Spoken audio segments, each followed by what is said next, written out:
Peristiwa yang berlaku di Lahad Datu pada 2013 adalah satu ancaman keselamatan tahap tertinggi terhadap kedaulatan Malaysia.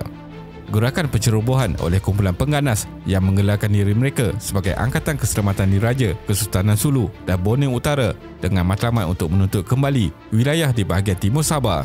Pada 9 Februari 2013, Agbi Muddin Kiram iaitu adik kepada Jamalul Kiram ketiga dengan seramai lebih 100 orang pengikutnya tiba di Kampung Tandur, Lahad Datu, Sabah dari Pulau Siniwul, Tawi-Tawi di selatan Filipina.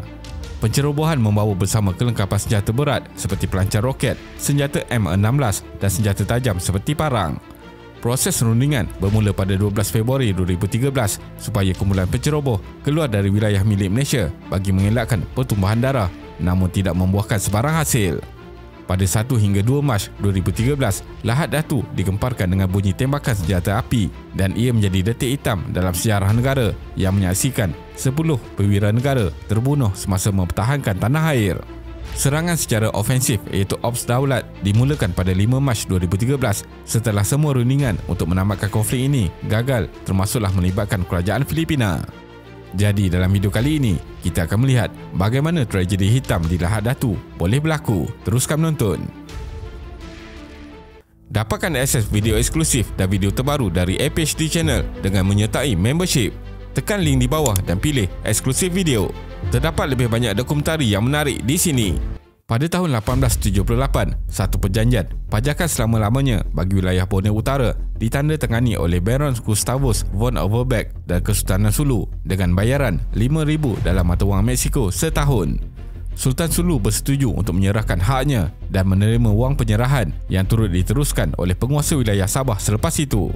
Perjanjian ini menjadi kontroversi dalam isu tuntutan Sabah sehingga sekarang kerana waris Sulu menganggap bayaran tersebut adalah sebagai tujuan sewaan semata-mata. Namun pada klausul akhir perjanjian 1978 itu, terdapat klausul yang menyebut sehingga tidak ada matahari dan bulan, merujuk kepada erti kata buat selama-lamanya. Syarikat berpiagam Borneo Utara British kemudian mengambil wilayah Borneo Utara atau Sabah dan melalui perjanjian 1888 menjadikannya sebagai negeri naungan British. Kerajaan British kemudian mengambil alih wilayah Sabah daripada Syarikat Berpiagam Borneo Utara British untuk tempoh selepas Perang Dunia Kedua dan akhirnya Sabah menyertai Persekutuan Malaysia pada tahun 1963. Selain itu, dalam isu Sulu Sabah, tuntutan ini sebenarnya dibuat oleh waris Kesultanan Sulu yang sebenarnya tidak lagi diiktiraf oleh Kerajaan Filipina.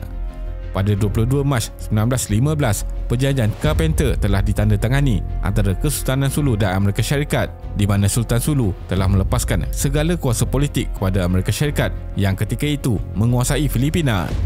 Kesultanan Sulu sudah ditamatkan kuasanya dan tidak lagi mempunyai kuasa eksekutif tetapi hanya sebagai simbol kepada masyarakat Tasuk atau Sulu yang berada bertebaran di Kepulauan Sulu. Kemudian dalam pengisytiharan kemerdekaan Filipina daripada Amerika Syarikat pada 4 Julai 1946, ia langsung tidak memasukkan Borneo Utara atau Sabah sebagai sebahagian daripada wilayah Filipina. Yang pasti, waris Kesultanan Sulu telah pun menerima penyerahan wang. Ini menjadikan waris Sultan Sulu mengakui Sabah diserahkan dan bukannya dipajak.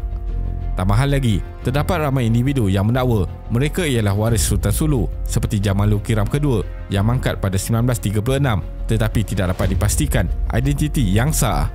Pada 7 Oktober 2012, Presiden Filipina Benigno Aquino mengumumkan rangka kerja perjanjian damai yang melibatkan kerajaan Filipina dan Barisan Utama Pembebasan Islam Moro. Ini menyebabkan pewaris Kesultanan Sulu berasa diketepikan dalam rundingan ini. Perjanjian damai ini menyebut Mindanao termasuk Sulu sebagai wilayah autonomi bangsa Moro dan memberikan sebahagian besar wilayah untuk diurus secara merdeka. Kesultanan Sulu tidak mendapat sebarang kelebihan dan mereka berniat untuk mengambil semula wilayah lain iaitu Sabah. Tindakan tertua Diraja Sulu mendarat di Tandur, Lahad Datu, Sabah pada 14 Februari 2013 dengan hasrat menuntut kembali wilayah yang disewakan merupakan suatu kekeliruan yang jelas dan adalah melanggar undang-undang. Kronologi pencerobohan.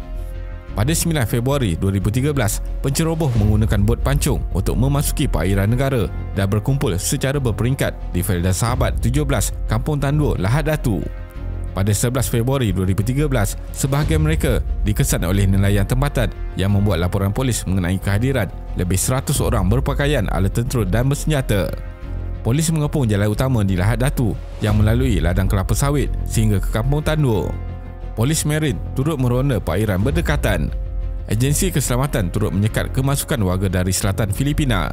Pada 12 Februari 2013, kumpulan penceroboh berpecah di beberapa lokasi iaitu di kawasan Sungai Bakau, sebuah surau dan rumah Ahmad Malandi atau dikenali Mat Bon. Pada 14 Februari 2023, Perdana Menteri ketika itu, Datuk Seri Najib Tun Razak menyatakan bahawa kerajaan Malaysia akan mengambil jalan terbaik termasuk melalui perundingan untuk mengusir mereka keluar dari kawasan ini. Tarikh akhir bagi penceroboh untuk pulang secara aman ialah pada 24 Februari 2013. Kumpulan ini menuntut Sabah dikembalikan ke wilayah Kesultanan Sulu. Antara tuntutan lain oleh Agmi-Mudin Kiram adalah mahu kumpulannya dikenali sebagai Royal Sulu Force tidak diusir keluar dan dia diiktiraf sebagai King of Borneo. Pada 24 Februari 2013, kerajaan Filipina menghantar sebuah kapal dalam misi kemanusiaan untuk membawa pulang 180 orang termasuk 30 pengawal bersenjata yang bertahan di Lahad Datu. Pada 26 Februari 2013, setelah konflik berlanjutan sehingga 3 minggu dan tempoh pengusiran telah tamat, namun ruang rundingan masih dibuka. Agmi-Mudin Kiram menegaskan hanya abangnya iaitu Jamalul Kiram ketiga yang boleh mengarahkan 180 tentera di Raja Sulu meninggalkan Lahad Datu dan menggesa kerajaan Malaysia mengadakan rundingan secara terus di Manila. Pada 1 Mac 2013, Pasukan Keselamatan Malaysia, Skuad Vet 69 Komando dan Pasukan Gerakan AM PGA memasuki kawasan ladang kelapa sawit di Kampung Tandur untuk memperketatkan kepungan sebelum terserempak dengan kumpulan pengganas.